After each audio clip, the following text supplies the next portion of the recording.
Assalamualaikum warahmatullahi wabarakatuh. Perkenalkan, saya Muhammad Farhan Aliafi, peserta Latsar Angkatan 1 tahun 2025, kelas A5 kelompok 1. Di sini saya akan menjelaskan sedikit tentang wawasan kebangsaan, bela negara, dan sistem administrasi Negara Kesatuan Republik Indonesia. Sejarah pergerakan kebangsaan Indonesia, bahwasanya fakta-fakta sejarah dapat dijadikan pembelajaran bahwa kebangsaan Indonesia terbangun dari serangkaian proses panjang yang didasarkan pada kesepakatan dan pengakuan terhadap keberagaman dan bukan keseragaman, serta mencapai puncaknya pada tanggal 17 Agustus 1945. Sejarah pergerakan kebangsaan Indonesia membuktikan bahwa para pendiri bangsa atau founding father mengutamakan kepentingan bersama di atas kepentingan kelompok atau golongan. Jadi, yang perlu kita contoh sebagai calon aparatur sipil negara atau yang nantinya bakal diangkat menjadi PNS, bahwasanya sejak awal pergerakan itu mengutamakan kepentingan kelompok atau golongan dibanding kepentingan pribadi atau kepentingan diri sendiri. Sejak awal pergerakannya, kesepakatan tentang kebangsaan terus berkembang hingga menghasilkan 4 konsensus dasar serta lambang-lambang negara seperti bendera negara, bahasa, serta lagu kebangsaan Indonesia Raya sebagai pemersatu identitas, kehormatan, dan kebanggaan bersama. Selanjutnya adalah apa sih wawasan kebangsaan itu sendiri? Wawasan kebangsaan adalah cara pandang bangsa Indonesia mengenai diri dan lingkungan sekitarnya yang mengutamakan persatuan dan kesatuan wilayah dalam penyelenggaraan kehidupan bermasyarakat, berbangsa, dan bernegara. Berikut ada salah satu berbagai contoh wawasan kebangsaan yang dapat diterapkan dalam kehidupan sehari-hari, termasuk saya sebagai calon aparatur sipil negara atau calon PNS yang akan menunjukkan bahwa kita harus mempunyai wawasan kebangsaan itu. Salah satunya, menghargai perbedaan. Kita sebagai masyarakat dan di Indonesia itu berbagai macam budaya, suku, dan agama. Kita harus bisa saling menghargai perbedaan satu sama lain.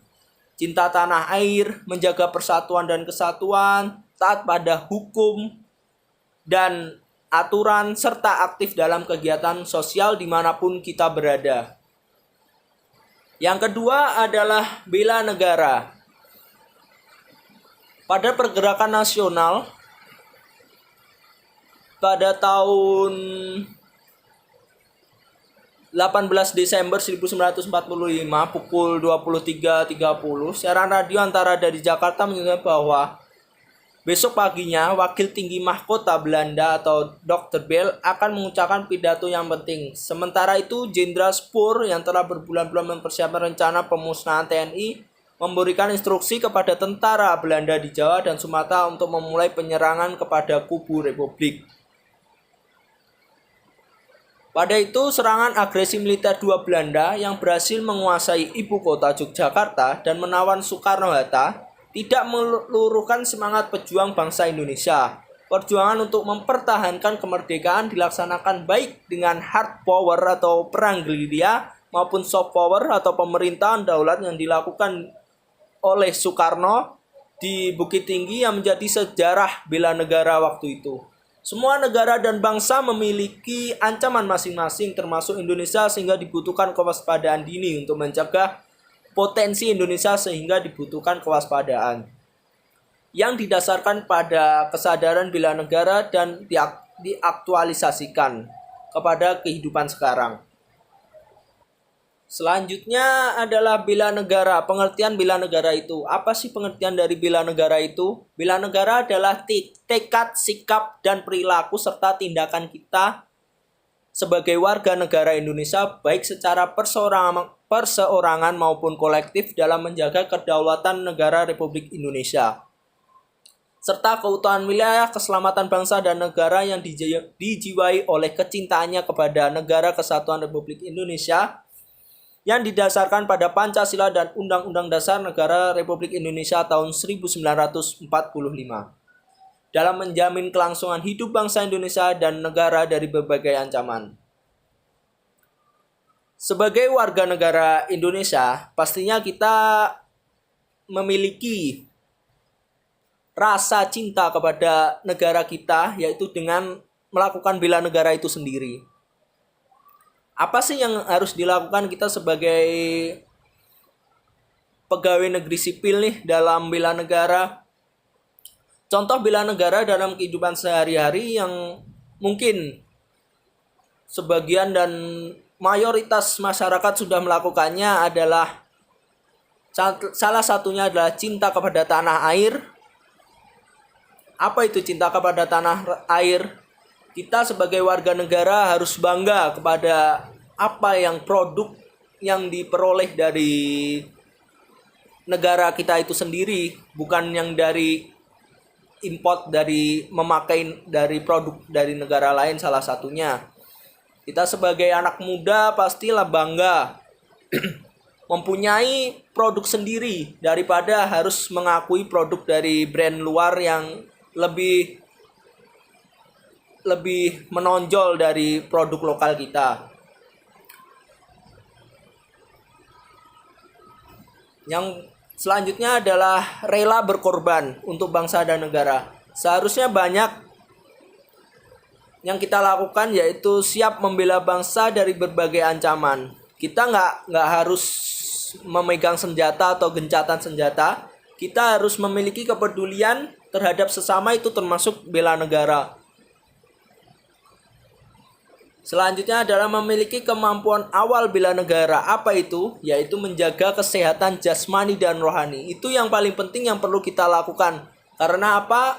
Salah satu upaya yang kita lakukan untuk bela negara yaitu memiliki kesehatan jasmani dan rohani kita untuk melakukan bela negara. Selanjutnya berbangsa dan bernegara, yakin akan Pancasila dan negara. Itulah salah satu contoh dari bela negara. Bela negara sebagai kita sebagai warga negara harus wajib semua melakukan tindakan kecil, walau sekecil apapun kita harus melakukan upaya bela negara tersebut. Selanjutnya adalah sistem administrasi kesatuan Negara Kesatuan Republik Indonesia atau lebih kita kenal dengan SANKRI. Bentuk negara kesatuan yang disepakati oleh para pendiri bangsa dan kemudian ditetapkan berdasarkan Undang-Undang Negara Republik Indonesia tahun 1945 juga memiliki makna pentingnya kesatuan dalam sistem penyelenggaraan negara. Perspektif sejarah negara Indonesia mengantarkan pada pemahaman betapa pentingnya persatuan dan kesatuan yang didasarkan pada prinsip-prinsip persatuan dan kesatuan bangsa dan nasionalisme. Kebijakan publik dapat format keputusan atau tindakan administrasi pemerintahan memiliki landasan ideal, yaitu Pancasila, landasan konstitusional UUD 1945 sebagai sistem yang memadai peran aparatur sipil negara berdasarkan Undang-Undang Nomor 5 Tahun 2014 tentang aparatur sipil negara. Berikutnya adalah sistem administrasi Negara Kesatuan Republik Indonesia. Di sini sistem administrasi Negara Kesatuan Republik Indonesia atau NKRI adalah kerangka kerja yang mengatur penyelenggaraan pemerintah dan pelayanan publik di Indonesia. Sistem ini dirancang untuk mencapai tujuan nasional, yaitu melindungi segenap bangsa Indonesia dan seluruh tumpah darah Indonesia, memajukan kesejahteraan umum, mencerdaskan kehidupan bangsa, dan ikut melaksanakan ketertiban dunia yang berdasarkan kemerdekaan, perdamaian abadi, dan keadilan sosial. Prinsip-prinsip dasar sistem administrasi NKRI satu adalah Pancasila sebagai dasar dan ideologi nasional.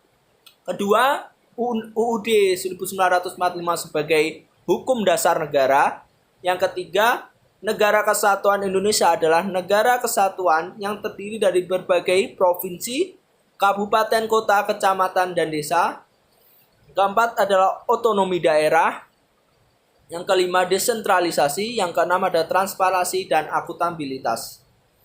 Contoh penerapan sistem administrasi NKRI dalam kehidupan sehari-hari. Sebagai pelayan masyarakat atau pelayan publik, kita AS calon aparatur sipil negara yaitu memiliki